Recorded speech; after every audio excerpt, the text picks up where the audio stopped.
Good morning, everyone. Welcome. It's FPC Radio Live on a Tuesday, April 18th, 2023. It's tax day, folks. If you haven't done your taxes yet, you're kind of screwed.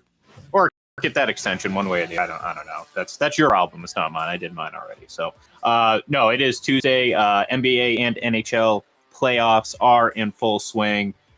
We had a very brief Shohei Ohtani sighting yesterday at the Red Sox game. And of course, Jalen Hurts signs a massive new contract with the Philadelphia Eagles. So, John, we're going to start right there just because, well, we haven't really had too much NFL news, big news, at least the last couple of days, or at least when it comes to quarterbacks. And the quarterback we weren't expecting out, Jalen Hurts, signs a new massive deal with the Eagles, $255 million 5-year extension. Good for the Eagles, good for Jalen Hurts. I mean, this looks like a win-win for them. They haven't had, a quarterback that really they could rely on and really commit to since Donovan McNabb. They thought they had it in Carson Wentz. They've had some journeymen along the way. Jalen Hurts he's young. He looks like he's improving each and every year. And really, the sky seems to be the limit for him. And I think this is a solid contract, especially considering what's been thrown around already and what's been talked about with guys like Lamar Jackson and so on and so forth. It makes sense, right? Because Jalen Hurts, we see in 3 seasons, has grown every single season as a passer. We know he can run the football. The other thing that you like about Jalen Hurts that you maybe question about someone like Kyler Murray or Carson Wentz is he's all in. His leadership ability is through the roof. His players, his teammates gravitate towards him, and that means a lot at that point, right? So when you sign into this contract, he's going to be in there early, stay late, be totally committed to the team, totally committed to improving himself as a player and as a leader. So this is a smart move by Philadelphia. Get it done so that they don't have to go through the drama of what Dallas did with Dak Prescott or what Baltimore is doing right now with Lamar Jackson. So he's your quarterback for the next half dozen years. The 5-year, $3 million this year, but this signing bonuses and all of that stuff in there. It turns out to be kind of a 6-year, $258 million deal with $179 million of it guaranteed. Makes sense. Now, obviously, this is going to have some impact on what happens with Lamar Jackson because it's not fully guaranteed. So that means that only Deshaun Watson's contract is the only fully guaranteed contract in the NFL at this present time. So he would then be deemed an outlier, which is going to impact the Ravens and Lamar Jackson's negotiations. Yeah, no, correct. And look, I mean, I think we all want to see Lamar Jackson get paid, no doubt about it. I don't think. All right, and I'm basing this on the current structure of how the NFL works because, let's face it, I feel like much like baseball, every player should get a fully guaranteed contract, especially in the NFL. It should all be guaranteed. You sign a contract, short of refusal to play, every single dollar should go to every player. That's what that's what I believe for the most part in general. But based on the structure of how the NFL works and how the economy of the NFL works, giving a fully guaranteed contract to Lamar Jackson is silly, and I don't blame the owners for not doing it. And to your point, Deshaun Jackson's an outlier. It's not they're not setting a precedent. That's not how things are going to work moving forward. So I think the Ravens, I think they're in the right for standing their ground, so to speak, and saying like, hey, look, we want to give you, assuming, the reports are true that they want to give them at least something similar to what Jalen Hurts just got. I'm okay with that. I understand it from a ownership standpoint, but to your point about the Eagles and Hurts kind of getting this done and avoiding this situation altogether, that's another win on top of obviously signing him to a long-term deal, and that is there's not this tension now that is between the organization because this has been brewing between the Ravens and Lamar Jackson for a couple of years now. This isn't a one off season, all of a sudden things seem to be going wrong. No, this has been brewing for quite some time.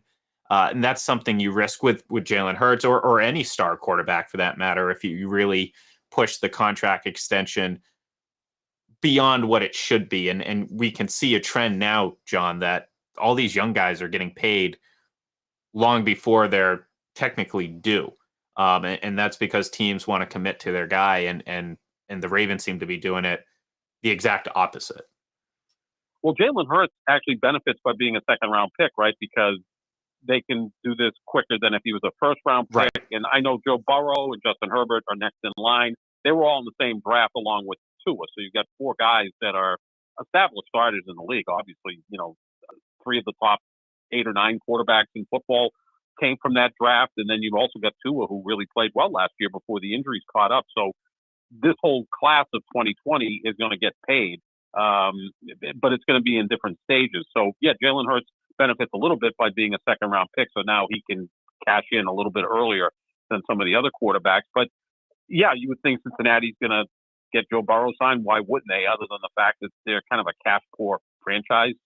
I mean, it's always interesting to call billionaires cash-poor, but those in comparison to maybe the Eagles or some other teams are cash-poor, as are the Chargers, actually.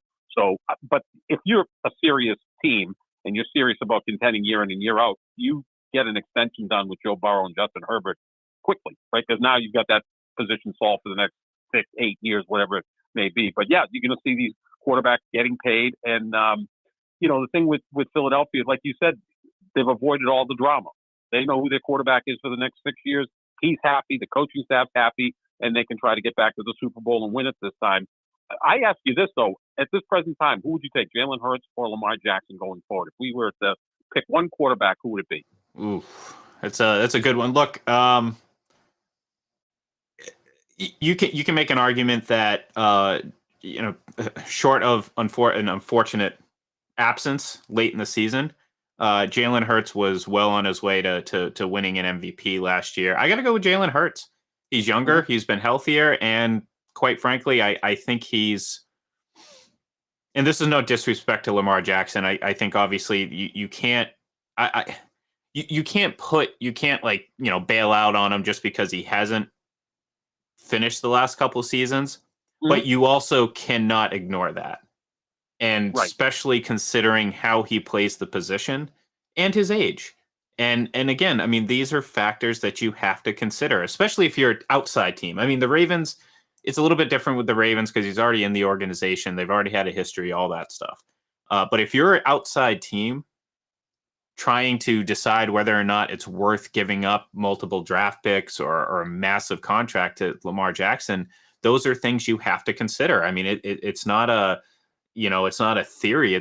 I mean, these things happened. I mean, he missed time for injuries. And again, he plays a very physical position as a quarterback. So to answer your question, I think the answer is pretty easy. I think it's Jalen Hurts because I think they're both excellent quarterbacks. Don't get me wrong. Yeah. They're both excellent quarterbacks, but you consider Jalen Hurts' age, you consider where he's at in his development. And again, the big separator is kind of that MVP for Lamar Jackson, and obviously very deservingly so. But like I said, I mean, short of a couple missed games last year at the end of the season, I think Jalen Hurts is your NFL MVP last year. And all of a sudden, he's won playoff games, something that Lamar Jackson hasn't done. Yeah, I mean, he got a Super Bowl and actually played great in that Super Bowl other than that fumble. Yeah. Right? Other than that, he was sensational in that game. If that play doesn't happen, Philadelphia probably wins the game and he's the MVP of the game. The thing about Lamar Jackson is both of these guys are still, entering their prime. Lamar's been in the league 5 years, Jalen Hurts 3 years. They're both actually young for their graduating class. So, going to play for a while.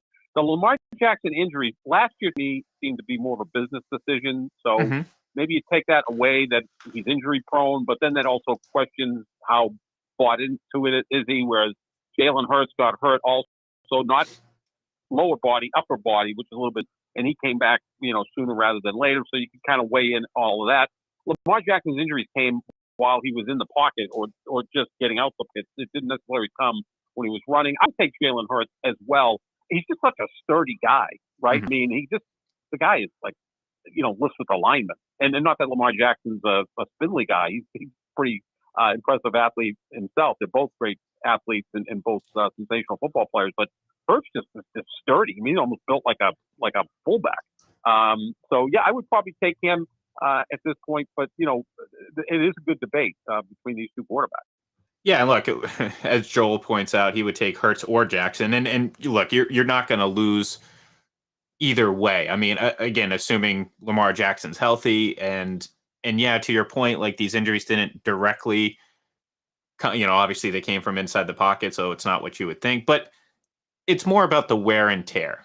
You know what I mean? Lamar Jackson's got more of that Cam Newton in him, where it's like he kind of finds that physicalness, not as much as Josh Allen. Josh Allen's someone we're both concerned about long term. If he keeps playing the position the way he's been playing, that yeah, he might have a couple good seasons ahead of him, but injuries will very quickly catch up, and it's not necessarily one big injury. It's the breakdown of the body. You take all those hits over time, you take all that pounding at a position you're not supposed to necessarily, because you need that flexibility, you need that ability with your arm and your legs. And again, you start, wearing down early, that's going to affect your whole way of how you play. So I think that's the concern with Lamar Jackson, who has already obviously had some injury concerns, especially when it comes to that. I think Jalen Hurts is a little bit more. He plays the position a little bit more elusively. Like he's not seeking contact, but he can create opportunities with his legs and avoid defenders that way. I don't see him as a physical type runner in the mold of Jackson and say Josh Allen. Mm-hmm. Yeah, and those are always the concerns, and it's not even a really catastrophic type injury like blowing out your knee or really suffering an extreme ankle injury. Even little injuries, or at least we can call them little injuries, like thumbs, or whatever. I mean, we saw Russell Wilson. He has not appeared to recover from when he injured one of his fingers a couple of years ago. We see that happen. Those are also things that quarterbacks have to deal with. If they're hit as often as they are, they're going to suffer some of these even nagging injuries, which will derail how they play. Yeah, absolutely. And that, again, if you're a team, you got to consider that. So, all right. So we're going to move on. Yesterday, Stanley Cup playoffs kicked off, and the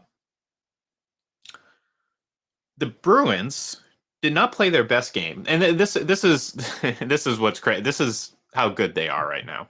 No Patrice Bergeron. There's been an illness going through the locker room, which they've been dealing with a couple of weeks. Ho hum, they've won 9 in a row. I mean, they just this team is scary good, because they probably gave you about a 70% effort yesterday. Florida looked like they controlled a lot of the clock. They outshot the Bruins for a while. They were controlling play for a decent amount of time, and they were never really in it. They lost 3-1, and the Bruins had full control of that game. And it was just kind of really an impressive showing from a team that, like, look, I think getting that first win of the postseason is huge for the Bruins, because obviously a lot of the pressure, a lot of the talk comes from fans and sports radio and stuff like that. And for weeks we've been hearing other fans of other teams saying, oh, they're going to get swept like the Lightning. Well, that's impossible now. They've already won more games than the 2018-2019 Lightning after their 62-win season. So getting that win off your shoulders and just starting off 1-0, I think does wonders for this team. And again, I mean, Patrice Bergeron's not injured. It's just a little bit of a sickness, so he will be back. I think they made a statement yesterday. It was just, again, 70% effort against what I felt was a, reach from the bottom of the barrel type of effort from the Panthers. And the Panthers lost 3-1 and really weren't ever in control of that game, at least from the scoreboard standpoint. I mean, the difference in points this year is incredible, right? 135 for the Bruins, 92 for Florida. That's a 43-point difference. I mean, that's, you don't see that in the NHL, no matter the best team in the playoffs against the 16th best team in the league. I mean, the difference isn't always that wide. I think they'll be just fine. Obviously, getting that first win is so important, because now they can't be the 2019 Tampa Bay Lightning. And I think this next game is also important, because game twos can kind of sneak up on you. The team is more comfortable playing on the ice surface. They've been in the city for a few days. But again, jumping out to an early lead, important. They got up, 1-0, then 2-0. Then when Florida made it 2-1, then the Bruins were able to get that insurance goal. So, yeah, getting off to a good start tomorrow. Maybe they come out with a stronger effort and kind of take total control of the series, and then you go from there. I always worry about that first series. It seems like when you get through that, now you kind of have your mojo going into the second series, and now there's an incredible amount of pressure on the Bruins, right? I mean, this historic team playing a team that barely snuck in, so that's something that you have to deal with. So good effort tomorrow night, get a 2-0 lead, and then you should be on your way against an overmatched Florida team who's pretty darn good, but it's just the Bruins are better. Well, look, there's no team in the Stanley Cup playoffs right now that has more pressure than the Bruins. And it sounds silly because they had such a good season, but it's not only the historical nature of their season. This is a team that, since winning the Cup 2011, has gone back twice. And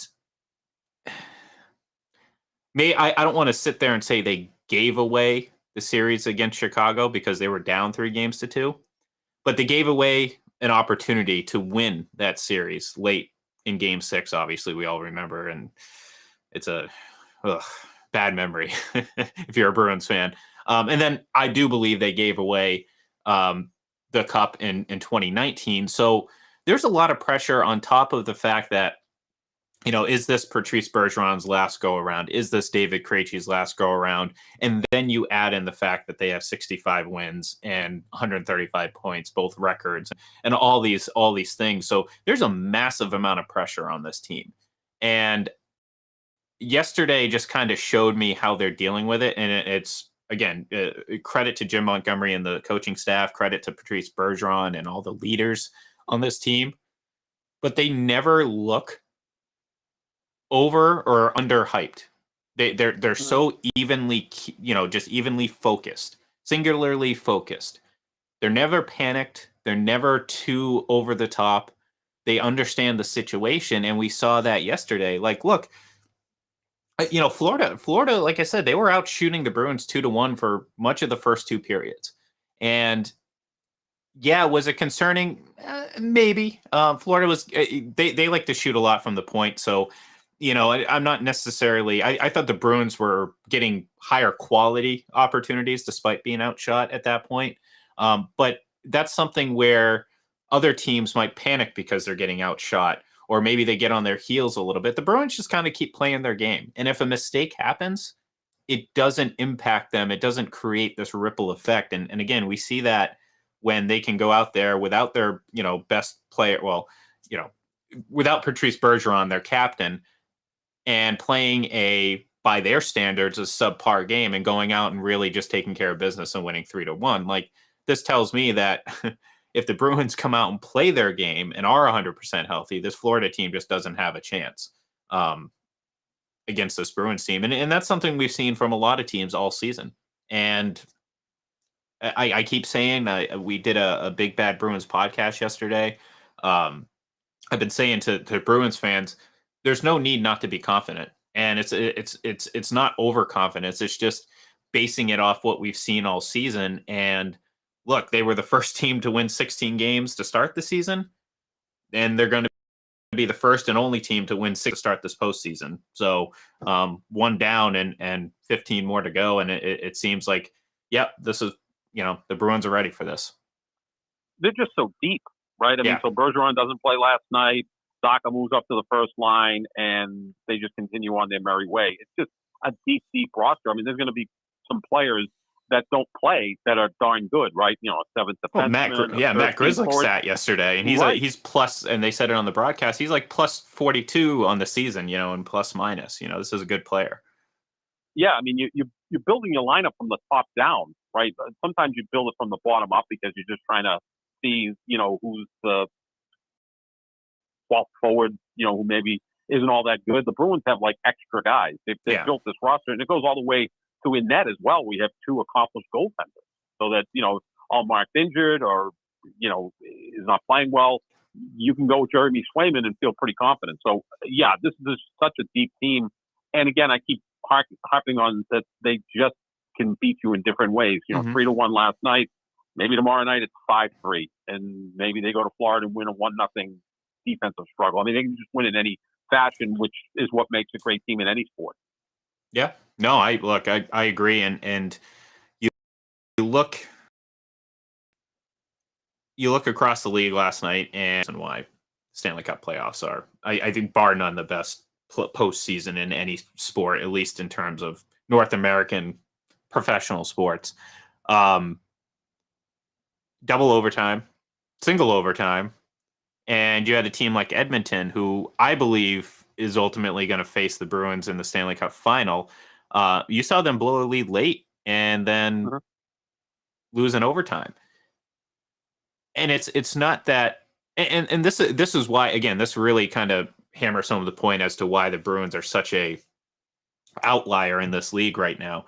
Edmonton, they didn't finish with the top overall seed, but they technically, John, have had a better record than the Bruins since January. Now that means basically near perfection, because that's the only way you're going to have a better record than the Bruins. But that's kind of the point. Like, they're probably the best example of the closest thing to the Bruins. And you saw a bit of inexperience and angst yesterday in that team against LA, against the team that has won in the past. So it's not easy to win in this league. So the fact that the Bruins were able to go out, not play their best, whether that was just, kind of, sometimes you get overhyped for these games. And look, they've been thinking about the playoffs for months now. Months. Really, I mean, it didn't take long for them to realize that the big picture this season was the playoffs. So yeah, maybe there was a little anxiety to start the game, and maybe they've had sick players, so maybe they weren't all 100%. So despite all that, they went out and took care of business against a what I think is a pretty good team in Florida. I think they have questionable goaltending.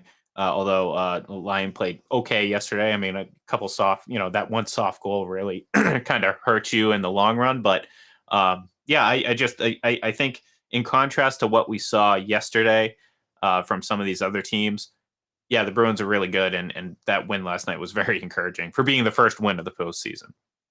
Yeah, you get it out of the way, take a little pressure off. And if you can just, like I said, have a better effort the next game, which is tomorrow night, then you should be up 2-0 to nothing, and at that point you're in control of the series going forward.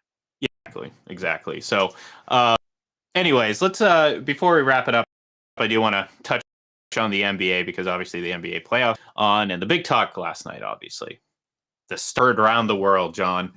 I'm not sure, like, look, I mean, I'm not going to put 100% of the blame on Draymond Green, because his leg was held, but I mean, he very clearly deliberately stomped, like made a little bit more than a stomp on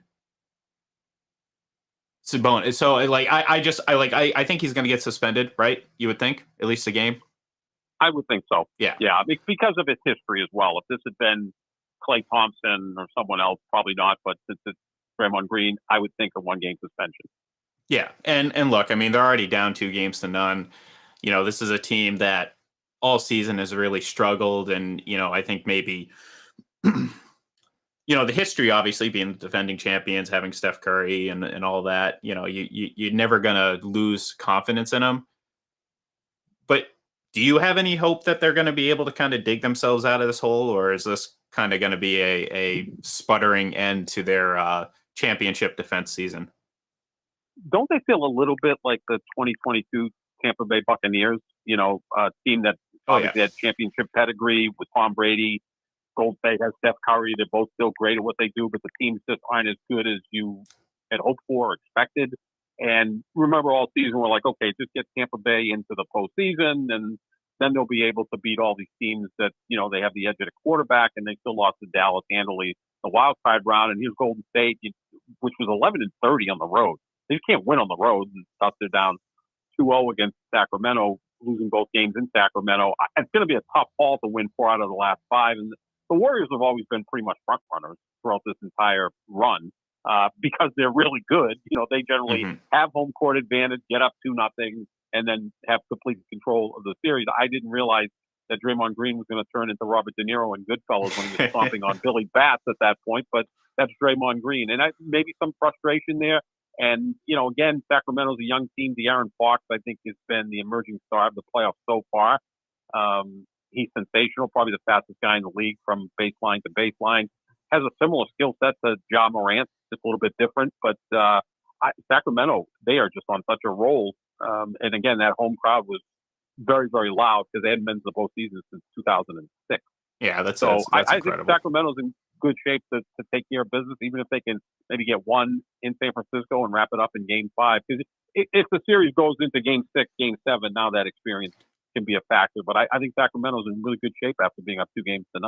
Yeah, and look, I mean, this is a team in Golden State. A lot of people will rejoice if they get knocked out in the first round, and I get it. I understand. I mean, unless you're a Warriors fan, I mean, Steph Curry, as much as he's a superstar, it's like the cockiness from the team rubs you the wrong way, like the over-the-top cockiness. Like that's fair to say, right? The Golden State has a lot of that in them. Their fan base is insufferable. They make the Patriots fan base look, moderate, and they also carry themselves like they invented basketball. Basketball didn't exist till Steph Curry was drafted in 2009, and then I'm going to go on maybe on a quick tangent here, but when he won his 4th title last year, people are like, well, he's actually better than LeBron James. Well, no, he's not. I'm sorry, he's a better shooter. Other than that, LeBron James is better in every facet of the game. Won titles with 3 different teams with lesser teammates. So there's my tangent for the day. Yeah, and trust me, I agree with you there. And look, I mean, you go back to like last year, like what was that comment that Klay Thompson said about like swearing or something? It's like they pull a clip of him cursing on an interview or something like that. Like, right. You know what I mean? It's just like kind of like what you said, the better than you, we invented basketball type of attitude. And look, I mean, they've won 4 titles. What can you say to that other than, well, you're going to nitpick all the way they carry themselves. But to that point, when they do lose, or if they do lose in this series, I think a lot of people will certainly rejoice. But going over to the Suns series, though, because obviously we talked a lot about Kevin Durant, went really, really quiet there late in the game. Any concern over that? Yeah, a little bit. I mean, I just expected them to beat the Clippers. And again, they still may. It's only one game. But, Kawhi Leonard outplayed Kevin Durant. And, of course, Kawhi Leonard, pretty much takes the regular season off. So he's got plenty of energy once we get to the postseason. Durant wasn't very aggressive in the fourth quarter. It was more Devin Booker. And Booker's a really good closer as well. Chris Paul struggled and now looks his age, which is approaching 38. Russell Westbrook had one of the weirdest games you'll ever see, 3 for 19 from the floor, but he still came up with some big rebounds and some nice defensive plays. But, I would expect Durant to be more aggressive. That's always been my criticism of Durant at times is he becomes passive out there, and he's so darn good. He should never be passive. But, I was surprised that the Clippers were able to win Game 1. And again, Kawhi Leonard was the best player on the floor, which oftentimes he is in the postseason. He's that good, and he has a lot of energy left because he hasn't played much this season. No, and he hasn't played much the last few seasons. I mean, this guy's maybe played 82 games over the last 4 years, right? Something like that. I think Brady played more games the last 4 years. Seriously. I'm not that far off. I actually last week I tweeted out Zion Williamson, since entering the league in 2019, played 114 games. In that same period, Brady's played 74. So that's funny. That's difference in age and difference in sports. Well, it's like, look, I mean, if it pays off in the Clippers, I mean, I don't think anyone takes the Clippers seriously. I mean, let's face it. I mean, it's the Clippers. You know what I mean? It's like, who cares? It's the Clippers. It's like the Chargers. No one's going to take the Chargers serious. In a sense, yeah. No, you're right. They'll find a way to lose. They were up, 3 games for 1 over Denver in the bubble a couple years ago, waiting to the Western Conference Finals, and they lost 3 straight, and Denver ended up playing the Lakers. Meaning the Lakers also are looking pretty darn good. So the West is wide open.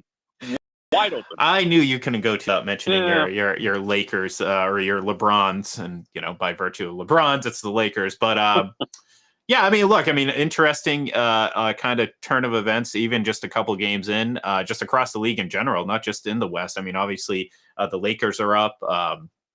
Tyler Hero breaks his hand. You have Giannis getting a MRI on his back. It came back clean, but still, those aren't things that you want if you're fans of Heat or the Bucks. Those aren't things you want to necessarily be dealing with in Game 1 of what should be or what you hope is going to be a long postseason. Yeah, no, I mean, things turn pretty quickly, especially Tyler Hero is a really good scorer, 20 points per game scorer. He's out for the postseason. We'll see what Giannis is like when he comes back tomorrow night after falling on his tailbone. Yeah. Those are interesting injuries. You got Jalen Brown dealing with that cut, but that's something that I think will, obviously heal itself up. Back injuries are something though that you gotta, especially with a big guy like Giannis and how physical he is. Yep. You're not going to get much rest, and really a lot of those back injuries require a decent amount of rest, so you're not re-aggravating it. So yeah, I do. Despite it coming back, the MRI or whatever coming back clean, there is got to be a little bit of concern about.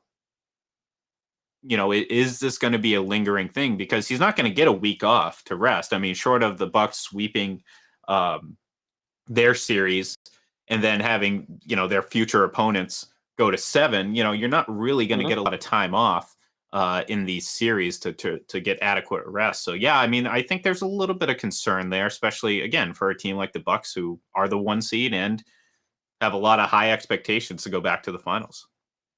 Yeah, and then in the Western Conference, you got John Morant, who, injured his hand late in the first game, may not play in the second game. So that series, is obviously in the favor of the Lakers being up 1-0. Anthony Davis.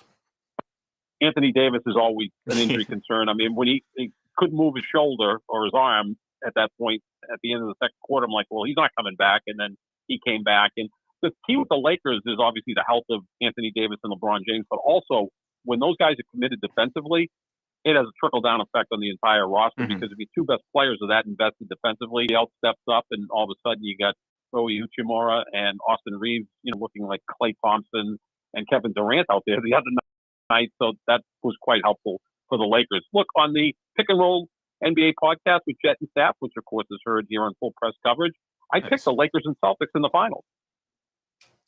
Well, wouldn't that just be fitting, though? It would only be the 13th time they'd meet in the finals. This one would be kind of unexpected because the Lakers kind of fumbled all over themselves this year into the 7th seed, but we could see that again. Why not? Hey, look, I'd be all right with that.